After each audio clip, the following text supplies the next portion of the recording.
name's Brenna Daly, and here's the first video of me demonstrating my painting process and how I'm going to start my paintings. And this is just some hints and some advice as I do just the minimal start of my painting. I am using plywood. It's a little thicker than I would want to use, but I had some left over, so being resourceful, I wanted to use what I had left. This is about 1/4 of an inch plywood, so it's really thick and heavy, so I don't have a backing on it right now, which I can add later, or I can just add eye hooks and wire to hang it on the wall. Today I'm going to start with the basics. I found that not many people after elementary school remember their primary colors, which is the basic art knowledge that you can get.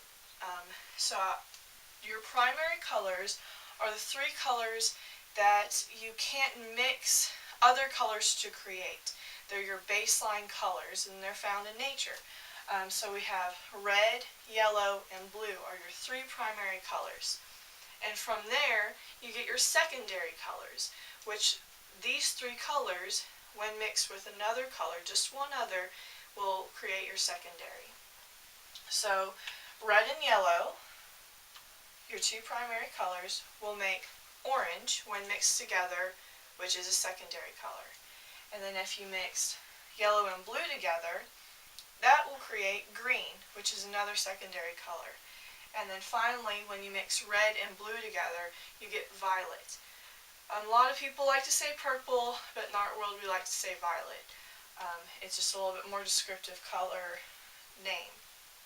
So just know that your 3 primary colors are red, yellow, and blue, and then from those 3 colors, you get your secondary colors, which is green, orange, and violet. Today, I'm going to just start blocking out my painting and my image. This painting is going to come out a lot like my painting A Constant, which you can find on my Etsy shop, and that link will be in the description below in the video. And my blog that will go along with this video will also, you will find the link in the description below.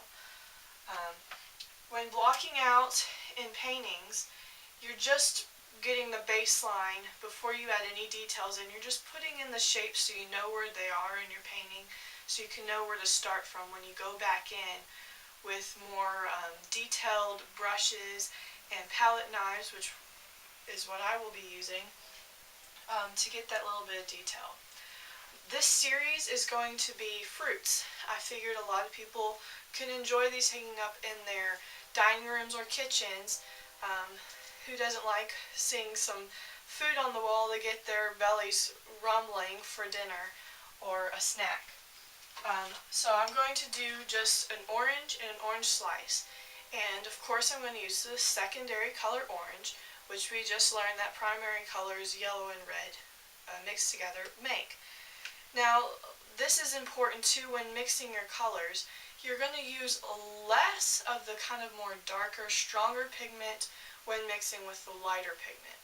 So of course yellow and red are the colors that we'll be using to mix orange. So I squirted out a lot more yellow paint and a little bit of red. I'm going to slowly mix the red into the yellow, not the other way around, or you're going to be sitting here mixing forever trying to get that lighter color orange you want. So just a little bit of red and the yellow, and you can already see we're getting a pretty vibrant orange. I'll kind of zoom in closer up so you can see. That's probably the baseline I want to start with, because I will be using a lot of yellows and reds, and in our next video I'll teach you about complementary colors to bring out the orange, and which is a good color theory method that a lot of artists use. Now I want it to be fairly large on my canvas. This is a 4x4 foot panel. Actually, I take that back, that would be huge. It's a 2 foot by 2 foot panel, and I don't want my orange to be too big because I will be adding a slice, and I do want the textured background that I will add to still be pretty dominant in the painting. So we're going to start small as I paint it in. And we're going to make it larger as I go until I get the size that I'd like.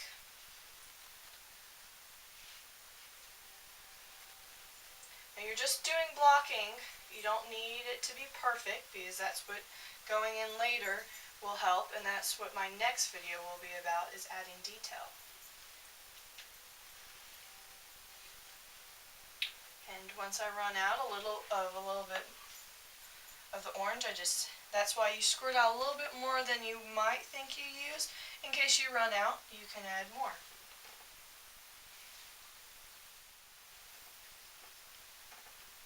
And it's okay, see that's a little bit darker, that's fine. Like I said, we are just blocking it in right now. And since I'm painting directly on the wood instead of putting gesso or some kind of primer on before, it might absorb quite a bit of the paint. That's why I'm just laying a base coat on right now. And once we go in later, it'll already have a nice base coat, so it won't be absorbing much more of the paint in the wood.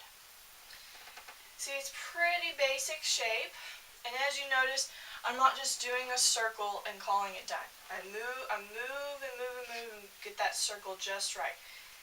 It's very hard to get a circle right away. You can use all different kinds of tools to make that perfect circle, but if you know, no orange is perfect. And that's what I'd like to show in my artwork, is that nature isn't perfectly round like we'd like to make it be. It's unique and it's different. Each one is. Okay, so that's going to be my general size of the orange. And you notice that it's a little higher on the board. I learned this in photography, that you want the bottom to be a little bit bigger than the top. Just because of how our eye works, it's more comforting to the viewer, and it seems more centered when you do it that way. And also, I'm going against a lot of rules. When you're creating an image, you'll want to use the rule of 3, which is great for the eye and appealing. You'll break up your painting or your canvas or your board into 3 sections, or this happens a lot in photography. And you'll want to kind of put the main focus of the picture or painting off to the side for the rules of 3. And that is a lot more appealing to the eye, and you get a lot more of the background. But knowing those rules, I'm choosing to break them. I'm choosing to put my object in the center, because I want it to be the focal point of my painting. I want it to smack you in the face and say, here is an orange, a delicious orange. So now I have the orange. Now I'm going to add the slice. So people just aren't like, that's just a round orange ball in the center of the painting. I want them to know that it's an orange. So what I'm going to do is I measure, because when you cut a slice of an orange, it's half of an orange, right? So I don't want the slice to be too small, but I don't want it to be too big either. So I'm going to add my slice just there. And see what I just did there? I'm going to be referencing. That's very important in drawing and in painting, because they're so closely related, is that you're going to want them to be similar in size. And as you do that, you constantly are measuring. All the time, brush is moving, so you're always editing. The great thing about paintings that drawings don't always help with is that paintings you can go in and fix. Paint over it, and it's fixed. With drawing, you have to erase it, and sometimes you get those ghost pencil lines that sometimes are so annoying to see if you want a perfect, crisp drawing. So obviously, there's an overlap here, so to you it probably looks like this weird, odd shape. But I know, as the artist, what I'm trying to get here. And so here's the measurements. It looks like just about right in the slice. And so, once I go in with detail, I will make this look more like a slice and that like an orange. And I'm adding layering, so you can get kind of a perspective here that there is something in the front and something in the back. So you'll have that layering, and it'll help make the object look more three-dimensional and more realistic once we add the detail. That's about all I've got for you today. The rest I'm going to do later because it's going to be so textured and so thick that I can't really paint over it. So I'm going to do my main object, my main focus first. So next video I'm going to be adding the detail and using a palette knife to do so, using more colors than just orange, because oranges aren't just orange. If you look at the light hitting them, or if you want to make a statement, you can add different colors. So I'm going to be adding a little bit more of a yellow, more of a red to bring out that orange hue, and I'm going to be using the complementary color, which is blue to orange, which I'll give you a little bit more detail about that in my blog and then in the next video. And in my blog for this week, I will be adding the color wheel, so you can kind of see where color theorists use in reference to as they're trying to accomplish a certain emotion or feeling or look to their painting by using color theory. I'm just using a paper plate so I can throw it away. I have other things to mix on. You can use tons of things. You can use a real plate. If you want to just go to your local Goodwill, it's easy to clean up. Acrylic is water-based, so you can just use a normal sink. You don't have to worry about disposal. I'm just using a plastic cup, mostly because if I'm drinking something else, I can see that this is my paint rinsing water. And then I'm just using a paper towel, which you can also use cloth, and you can always wash that. But acrylic does stain, so watch out for that. And like I told you in my blog, you need to have a nice setup before you start. So make sure all your paints and all your brushes and your plate and your rinsing water and your paper towel are right there, ready and handy, so you can have it done. And as you'll see, I've got my modeling paste that I told you about, that I ordered my supplies for, and my pumice stone gel, which I'm real excited about adding to the background for this. So look for the video for next week, and please read my blog in the description below and visit my Etsy shop so you can kind of see what my painting A Constant is, what I'm referencing, and what this painting will eventually look like.